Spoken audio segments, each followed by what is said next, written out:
Back ground वाला नहीं होना चाहिए, PNG में होना चाहिए, यानी उसका बैक ग्राउंड नहीं होना चाहिए। अगर आपको बैक ग्राउंड चेंज नहीं करना आता तो वो भी मैं आपको आगे जाके बता दूंगा। हमने यहाँ से ले लेता हूँ, लोगो ले लेते हैं। मैं यहाँ से ले लेता हूँ लोगो। लोगो लेने के बाद यहाँ से करता हूँ ओको। ये देखिए हमारे पास लोगो आ चुका है। मैं यहाँ से इसका साइज़ थोड़ा सा डिक्रीज़ कर लेता हूँ।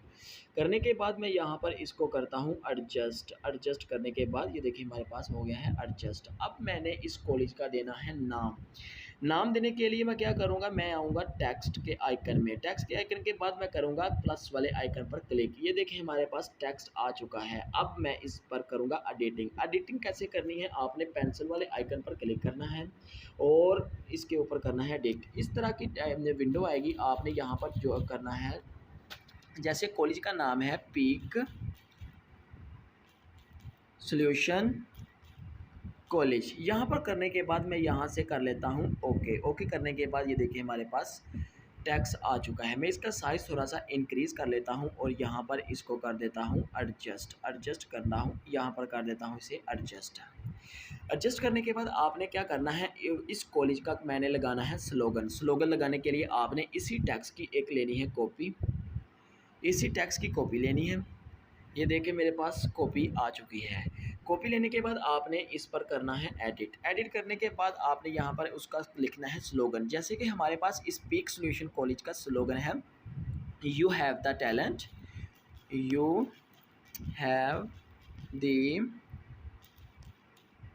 टैलेंट। मैं यहाँ पर लिख देता हूँ और ओके करता हूँ। ये देखिए हमारे पास ये आ चुका है। मैं यहाँ पर इसको करता हूँ एडजस्ट। एडजस्ट करने के बाद मैं इसको कलर दे देता हूँ। मैं यहाँ से इसको कलर दे देता हूँ डार्क रेड में, ये कलर दे देता हूँ। अब करता हूँ ओके। अब मैंने फिर इसकी एक लेनी है कॉपी। कॉपी लेने के बाद इसकी लेनी है मैंने कॉपी। कॉपी लेने के बाद ये देखिए हमारे पास कॉपी आ चुकी है और यहाँ पर मैं इसको भी एडिट करता हूँ और इस पर लिखना है मैंने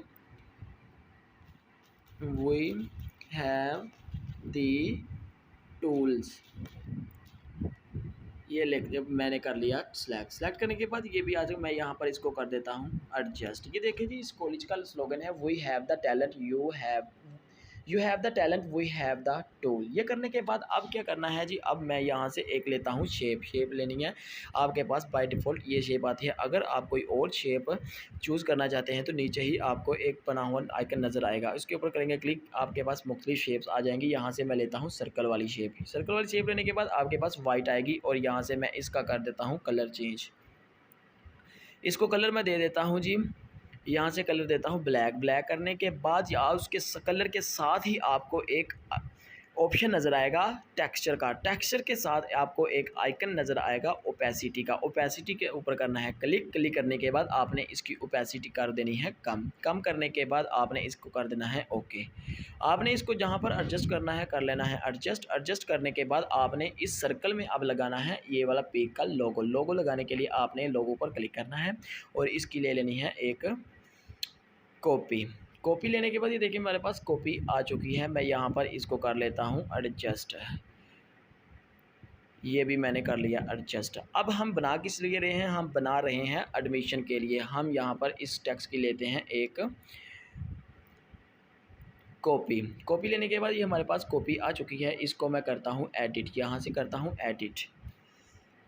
एडिट करने के लिए यहाँ पर लिखता हूँ एडमिशन ओपन। यहाँ पर मैं करता हूँ ओके। ओके करने के बाद यहाँ से इसका साइज़ थोड़ा सा इंक्रीज़ कर लेता हूँ और यहाँ पर कर लेता हूँ एडजस्ट। ये देखिए हमारे पास बिल्कुल तैयार हो चुका है। लेकिन आपको ये तैयार करने के लिए आपको पिछली 3 बेसिक जो लेक्चर हैं वो आपको लाजमी वॉच करने होंगे, क्योंकि अगर वो टूल्स आपको ये ही नहीं पता होगा कि ये जो आइकन है ये टूल है किस किस जगह पर आपका पड़ा हुआ है और क्या क्या काम करता है। अगर आपको वो यूज़ करना नहीं आएगा तो आप इस तरह के डिज़ाइन तैयार नहीं कर सकते। इससे बेहतर है कि आप पहले वो 3 वीडियो वॉच करें, उसके बाद आपको ये आएगा। इंशाल्लाह नेक्स्ट क्लास में हम पिक्सल लैब की मज़ीद जो हमारे पास काम रह गया है उसके बारे में हम पढ़ेंगे। इसी के साथ मैं चाहता हूँ इजाज़त।